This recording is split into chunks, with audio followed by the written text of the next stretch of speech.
the post-war global socio-economic recovery and development ከጦርነቱ በኋላ ከሁለተኛው የዓለም ጦርነት በኋላ ያለው ዓለም አቀፋዊ ማህበራዊ እንዲሁም ኢኮኖሚያዊ ማገገም ምን ይመስላል እድገቱስ ምን ይመስላል In the post-war period Europe would be divided into two major spheres ከጦርነቱ በኋላ አውሮፓ ወደ ሁለት ቦታ ተከፍላለች West mainly influenced by the USA and Eastern Bloc dominated by the Soviet Union ምስራቅና ምዕራብ ተብሎ ምዕራቡ በዋናነት በአሜሪካ ተጽዕኖ ውስጥ ያለች ሲሆን የምስራቁ ብሎክ የሚባለው ደግሞ በሶቪየት ዩኒየን dominated የሆነ ፓርት ነበር Western Europe was composed by all the countries liberated by the Western Allies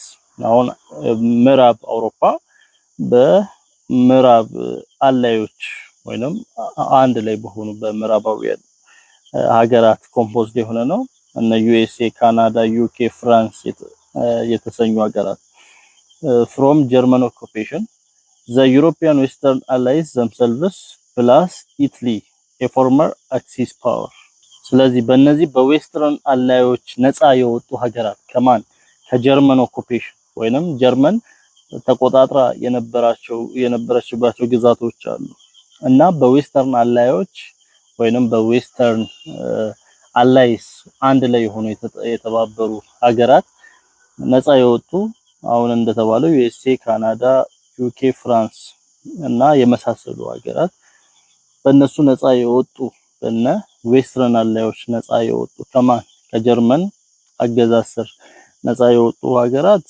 ዌስተርን ዩሮፕ ተብለው ይጠራሉ ፕላስ ኢታሊንም ይጨምራል ኢታሊያውን ፎርመር አክሲስ ፓወር መጀመሪያ አላይድ ፓወር ሳትሆን አክሲስ ፓወር ነበር ሁለት ፓወሮች አሉ በሁለተኛ የዓለም ጦርነት ሁለት ግሩፖች አላይድ እና አክሲስ ፓወር የሚባሉ እና ኢታሊም እዚህ ዌስተርን ዩሮፕ ላይ ገባች ማለት ነው መጀመሪያ ግን አክሲስ ፓወር ነበረች and the Federal Republic of Germany informally known as West Germany ጀርመን ራሷ በተለይ የጀርመን ዌስት እና ኢስት ፓርት አለ የጀርመን ዌስት ፓርት ዌስት ጀርመኒ ተባለው አሁን ዌስት ጀርመኒ ሲባል formed by three of the four allied occupation zones in Germany ጀርመንን ተቆጣጥረው አራት ቦታ ነበር የከፈሏት ማን ተቆጣጠረ US UK France እና ሶቪየት ዩኒየን ስለዚህ ከአራቱ ሶስቱ የያዙት ፓርት ዌስት ጀርመኒ ይባላል ሶ ያው እንዳጠቃላይ ጀርመን እዛው ዌስተርን ዩሮፕ ውስጥ ተጠቃለለች almost all countries of western europe received economical assistance from the united states through the marshall plan ያው ሁሉም ሀገራት በሚባሉ ደረጃ የምዕራብ አውሮፓ ውስጥ ያሉ ሀገራት በማርሻል እቅድ መሰረት ድጋፍ ከአሜሪካ ድጎማ የሚያገኙ ናቸው የኢኮኖሚ ድጎማ የሚያገኙ ናቸው ኢኮኖሚክ ሪከቨሪ የኢኮኖሚ ማገገሙን ስናይ the economic recovery of western european nations after the end of world war II was at first very slowly የኢኮኖሚ ማገገሙ ከሁለተኛው የዓለም ጦርነት በኋላ እነዚህ ምዕራብ አውሮፓ ሀገራት ላይ ቀስ ያለ ነበር መጀመሪያ አካባቢ ላይ The USA wanted to withdraw from European affairs soon after the end of the war. USA እንደውም እጇን ለማውጣት አስባ ነበር ከዚህ ከአውሮፓ ሀገራት ጋር አልነካካም ጣልቃ ገብነት መውጣት ፈልጋ ነበር ጦርነቱን ተጠናቀቀ But it soon realized that to do so would leave Europe completely at the mercy of the Soviet Union and that American security would be endangered. ነገር ግን በኋላ ሲታሰብ እንዳለው ዩሮፕን ተታብቶጣ USA በማን እጅ ነው የሚወርቀው ይሄ ዌስተርን ዩሮፕ በሶቪየት ዩኒየን እጅ ነው የሚወርቀው ስለዚህ ያ በሶቪየት ዩኒየን እጅ መውደቅ ደግሞ ለዩኤስኤ አስጊ ነገር ስለሆነ ላለመልቀቅ አሰበች as a result the United States entered into active participation in European affairs ጭራሽ ዩናይትድ ስቴትስ በዚህ ምክንያት በጣም መሳተፍ ጀመረች በአውሮፓውያን ውስጥ ማለት ነው This policy in turn led to rivalry with the Soviet Union for influence which is referred to as the bipolarization of political power ይሄ ደግሞ ምን ውስጥ ከተተ ከሶቪየት ዩኒየን ጋር አሜሪካን ፉክክር ውስጥ ከተታትና ባይፖላራይዜሽን እንዲፈጠር ሁለት የፖለቲካ ኃይላት ሀያል ሀገራት እንዲፈጠሩ አደረገ a divided Europe began to play a secondary role in the rivalry between two superpowers ስለዚህ ይሄ አውሮፓ ሁለት ቦታ ተካፍላ የሁለቱ ሀያላን ፉክክር ውስጥ ገባች ማለት ነው አውሮፓ ራሷ In 1948 alarmed by the establishment of communist governments in Eastern Europe and by the vulnerability of a Western Europe that lay in economic ruin US Secretary of State George C. Marshall proposed a program of aid designed to speed up European recovery. ያው የኮሙኒስት መንግስት መቋቋሙን ተከትሎ በ1945 እና ይሄ ደግሞ ምዕራብ አውሮፓን ተጋላጭ ስለሚያደርግ ለዚህ አገዛዝ ስለዚህ ምን ተደረገ እቅድ ወጣ ማን ጆርጅ ማርሻል የሚባል ሰው እቅድ ወጣ እቅዱ ምንድነው የአውሮፓን ኢኮኖሚ እንዲያገግም ድጋፍ ማድረግ እርዳታ ማድረግ የሚል ፕሮግራም ወጣ This program of financial assistance was known as European Recovery Program or the Marshall Plan named after US Secretary of State ይሄ እቅድ ምን ይባላል የአውሮፓ የማገገም ፕሮግራም ይባላል ኢኮኖሚ እንዲያገግም ፕላኑ የማነው የማርሻል ፕላን ተብሎ ይጠራል ሌላ ስሙ ይሄ ፋይናንሻል ድጋፍ የገንዘብ ድጋፍ ለእነዚህ የአውሮፓ ሀገራት የሚደረግ የገንዘብ ድጋፍ ነው ግን ዋና ዓላማው ምንድነው አሜሪካ በአሜሪካ ተጽዕኖ ውስጥ ለማድረግ ነው ሀገራቱን እንጂ ለነሱም ታስቦም አይደለም በሶቪየት ዩኒየን ውስጥ እንዳይገቡ rejected by the Soviet dominated governments to the east the Marshall Plan made possible a miraculous economic recovery in the west already Soviet dominated ባደረገችባቸው አገዛዝ በኢስት በኩል ባሉት ይሄ ፕላን ተቀባይነት ባይገኝም በዌስት በኩል ግን በጣም ከፍተኛ አስደናቂ የሆነ ከፍተኛ የኢኮኖሚ ሪከቨሪ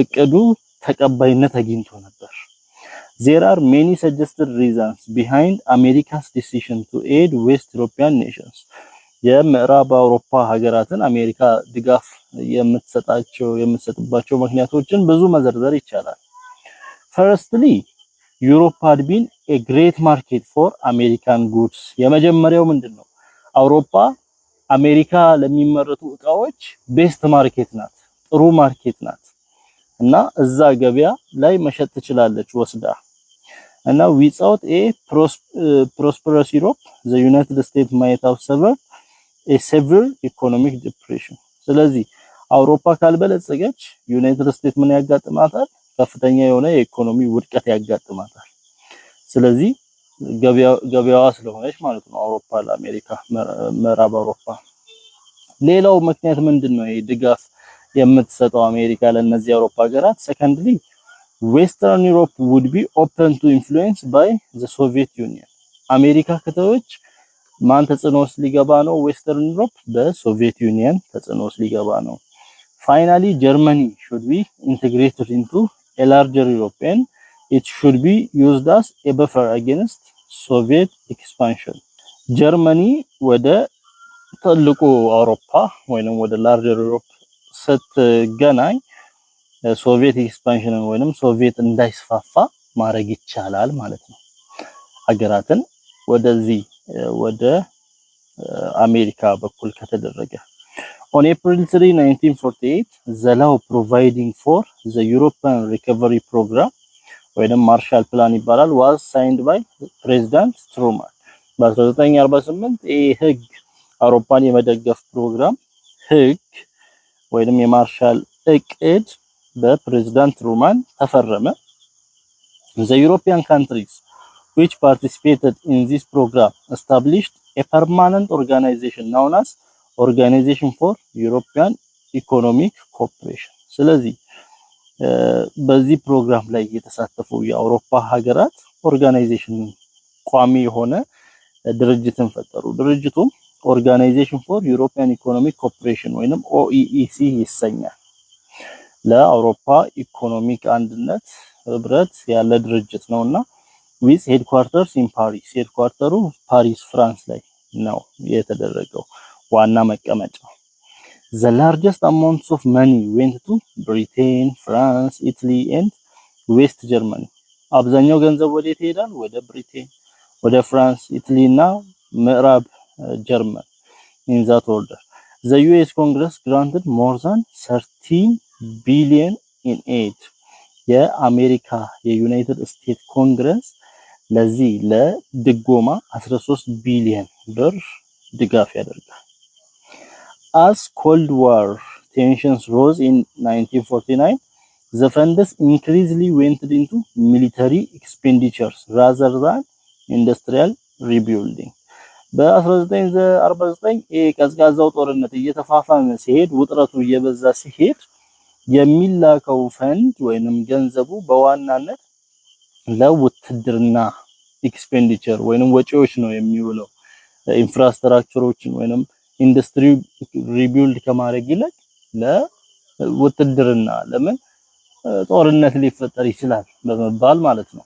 እና however the Marshall Plan did not much to set the European economy back on its feet after the war and to foster economic cooperation. ነገር ግን ይሄ የማርሻል እቅድ እንደታሰበው የአውሮፓን ኢኮኖሚ በሁለት እግሩ ሊያቆም አልቻለም ከጦርነቱ በኋላ ባለው። Moreover, the program achieved both its immediate and long-term aims. ያው ከዛም በተጨማሪ እቅዱ ይሄ ፕሮግራሙ የታሰበለትን ዓላማ ግን አሳክቷል። When the aid ended in 1952, communist control of Western Europe had been averted. The region's industrial production stood 35% above pre-war levels and West Germany was independent, rearming and economically booming. ምን ተፈጸመ? አሁን ኤዱ ወይንም የድጋፍ ፕሮግራሙ ባበቃበት ጊዜ በ1952 በኮሙኒስት ቁጥጥር ውስጥ የነበረችው ምዕራብ አውሮፓ ከኮሙኒስት ቁጥጥር ስር ወጣች። እንዲሁም ደግሞ የቀጠናው ወይንም የአካባቢው የኢንዱስትሪ ማምረት አቅም 35% ሆነ፣ ከጦርነቱ በፊት ካለው በለጠ። እንዲሁም ምዕራብ ጀርመን ነፃ ሆነች፣ ድጋሚ ታጠቀች፣ ድጋሚ ኢኮኖሚካሊም ሄደች ምዕራብ ጀርመን። ስለዚህ ድጋፉ ይሄ ማርሻል ፕላን እቅዱ ተሳካ። The Marshall Plan also increased the cooperation of European states among themselves. የአውሮፓ ሀገራት እርስ በርሳቸው ያላቸውን ግንኙነትም አጠናከረ ይሄ የማርሻል እቅድ። እሺ ኢስተርን ዩሮፕን ደግሞ ስናይ ምስራቅ አውሮፓን ስናይ during World War II the Eastern European countries either fell under Nazi occupation or allied themselves with the Nazi regime. በሁለተኛው የዓለም ጦርነት ጊዜ የምስራቅ አውሮፓ ሀገራት ምንድነው ያሉት? በናዚ ቁጥጥር ስር ውስጥ ነው ያሉት ወይንም ደግሞ ራሳቸውን በናዚ አገዛዝ ስር ያስገቡ ናቸው፣ አንድ ያደርጉ ናቸው፣ የተባበሩ ናቸውና towards the end of the war Soviet troops occupied all but Yugoslavia and Albania. እና ጦርነቱ በሚያልቅበት ጊዜ የሶቪየት ወታደሮች ሁሉንም ተቆጣጥረው ነበር ከዩጎስላቪያ እና ከአልባኒያ ውጪ እና freeing them from German control። እና ሶቪየት ምን እያደረገ ነበር? እነዚህን ሀገራት ከጀርመን ቁጥጥር ስር፣ ያው ናዚ ጀርመን ውስጥ ያለ ፓርቲ ነው፣ ስለዚህ ከጀርመን ቁጥጥር ስር እያወጣቸው ነበር እነዚህን ሀገራት። soon after the end of the war Stalin imposed communist governments in the Soviet occupied countries of Poland, Hungary, Bulgaria, Romania and Czechoslovakia። እና ስታሊን ምንድነው ያደረገው? ጦርነቱ ባለቀ ጊዜ በሶቪየት በተቆጣጠረችባቸው አካባቢዎች ኮሙኒስት መንግስት እንዲኖር፣ ኮሙኒስት አገዛዝ እንዲኖር ነው ያደረገው። ሶቪየት ነፃ ያው ከጀርመን ወይንም ከናዚ ቁጥጥር ነፃ ያወጣቸውን አገራት ማለት ነው እነ ፖላንድ እነ ሃንጋሪ እነ ቡልጋሪያ እነ ሮማኒያ እነ ቼኮስሎቫኪያ as a result as the British Prime Minister Winston Churchill said in 1946 an iron curtain has descended across the continent እና በ1946 ዊንስተን ቸርችል ያው የእንግሊዝ የብሪቲሽ ፕራይም ሚኒስተር እንዳለው በአህጉሪቷ ላይ የአይረን የብረት መሰንጠቂያ ወይንም የብረት መቁረጫ ገብቷል እንዳለ ነው። ያ ማለት ሴፓሬት የሚያደርግ ሴፓሬቲንግ ኢስተርን ኤንድ ዌስተርን ዩሮፕ ምስራቅና ምዕራብ አውሮፓን የሚቆርጥ ነገር እንደማለት ነው። the phrase iron curtain came to describe a policy of isolation that prevented travel and communication between the two regions. iron curtain የሚለው ቃል ምንን የሚገልጽ ነው? በሁለቱ ክልሎች መሃል ግንኙነት እንዳይኖር የከፈለ አይዞሌት ያደረገ ግንኙነት እንዳይኖር መተላለፍ እንዳይኖር በሁለቱ ዌስት እና ኢስት መሃል በቃ ምንም አይነት ግንኙነት እንዳይኖር ያደረገ ነው። The Soviet Union created the Molotov Plan named after Soviet foreign prime minister Molotov in 1947 to provide aid to rebuild the countries in Eastern Europe that were politically and economically aligned with the Soviet Union. ስለዚህ የሶቪየት ዩኒየንም የሞልቶቭ ፕላን እንደ ማርሻል ፕላንም ሞልቶቭ ፕላን ተቀረጸ ማለት ነው። ሞልቶቭ የሚባል ሰው ነው የሶቪየት የመጀመሪያው ሚኒስተር ነው እና ሞልቶቭ ፕላን ምንድነው? ምስራቅ አውሮፓን ሪቢልድ ለማድረግ ድጎማ ማድረግ የገንዘብ ድጎማ ማድረግ ፖለቲካሊም ኢኮኖሚካሊም ከሶቪየት ዩኒየን ጋር አላይን እንዲሆኑ ሀገራትን መደገፍ ነው። This plan was Soviet Union's version of the Marshall Plan.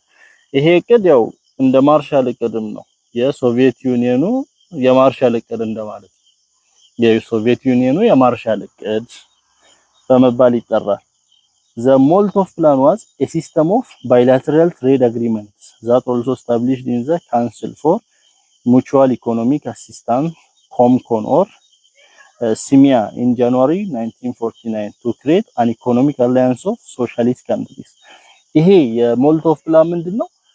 ሶሻሊስት ካንትሪስ ወይንም ሶሻል ኮሚኒስት የሆኑ ካንትሪዎች እርስ በርሳቸው እንዲደጋገፉ እርስ በርሳቸው ሼር እንዲደራረጉ በኢኮኖሚክ አሲስታንስ የንግድ ግንኙነት እንዲያደርጉ የሚያደርግ ነው።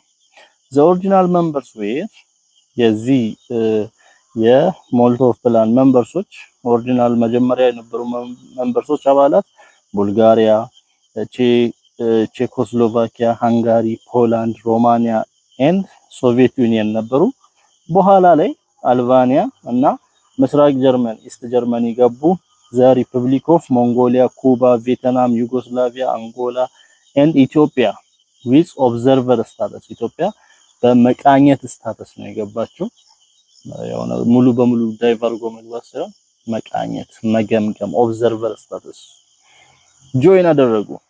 In 1973 Finland was the first non-communist country to sign a cooperation agreement with COMCON.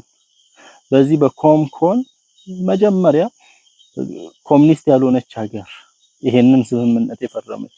እነዚህ እንግዲህ በኮሚኒስት በሆኑ ሶሻሊስት በሆኑ ሀገራት መሃል ነው ያለው ግንኙነት እየተፈረመ ያለው። ነን ኮሚኒስት ሆና የፈረመች የመጀመሪያው ሀገር ፊንላንድ ናት። ይሄንን የኮምኮንን አግሪመንት የፈረመችው። Classifying countries into the third world and the north south division ሀገራትን ሶስተኛ ዓለም ሰሜን ደቡብ ብሎ መክፈል። Countries were classified as third world, north and south, in addition to the post-war east and west divisions. ያው ከጦርነቱ በኋላ ምስራቅና ምዕራብ መባል ብቻ ሳይሆን ሶስተኛ ዓለም ሰሜን ደቡብ ተብሎ ተከፍለዋል ሀገራቱ። The term third world arose during the Cold War to define countries that remained non-aligned either with NATO or the Warsaw Pact. እና ይሄ third world የሚለው ተርም የመጣው ከጦርነቱ በኋላ በተለይ በቀዝቃዛ ጦርነት ወቅት ላይ የኔቶንም ያልተቀላቀሉ ወይንም ኔቶንም ያልደገፉ የዋርሳው ስምምነትንም ያልደገፉ ከሁለቱም ያልሆኑ ነን አላይንድ የሆኑ በየትኛውም ያልገቡ ሀገራትን ለመጥቀስ የተጠቀሙበት ነው ሶስተኛው ወርልድ የሚለው። ስለዚህ according to this political and economic division the USA, Canada, Japan, South Korea and Western European nations and their allies represented the first world። ስለዚህ በዚህ አከፋፈል መሰረት ክፍፍል መሰረት እነ አሜሪካ፣ ካናዳ፣ ጃፓን፣ ሳውዝ ኮሪያ እንዲሁም የምዕራብ አውሮፓ ሀገራት እና ከነሱ ጋር እነሱን የደገፉ ሀገራት የመጀመሪያው ዓለም ሀገራት ተብለው ፈርስት ወርልድ ይባላሉ። ኋይል እነ ሶቪየት ዩኒየን እነዚህ ሶሻሊስቶች ቻይና፣ ኩባ፣ ቪየትናም እና የነሱ ተባባሪዎች ሰከንድ ወርልድ ተብለው ተጠሩ። ከሁለቱም ያልሆኑት ሰርድ ወርልድ ተባሉ። The third world is normally seen to include many countries with colonial pasts in Africa, Latin America and Asia። አሁን ሶስተኛው ዓለም ሲባል በብዛትም የሚያሳየው ምንድነው? መጀመሪያ በቅኝ አገዛዝ ስር የነበሩ ሀገራት እና በአፍሪካ፣ በላቲን አሜሪካ፣ በኤዥያ ውስጥ ያሉ ሀገራትንም የሚያሳይ ነው። It is being replaced with terms such as developing countries። በኋላ ላይ ሶስተኛ ዓለም የሚለው ገና በማደግ ላይ ያሉ ሀገራት ድሃ ሀገራት በሚል ተተካ። በማደግ ላይ ያሉ ሀገራት ሊስት ዴቨሎፕ ካንትሪ ተባለ። ድሃ ሀገራት ወይንም ደግሞ ኦር ዘ ግሎባል ሳውዝ ታች ያሉ ሳውዝ ያው ደቡብ እንደ ታች ያሉ ድህነትን የሚያሳይ ሆነ ማለት ነው ሰርድ ወርልድ ሲባል።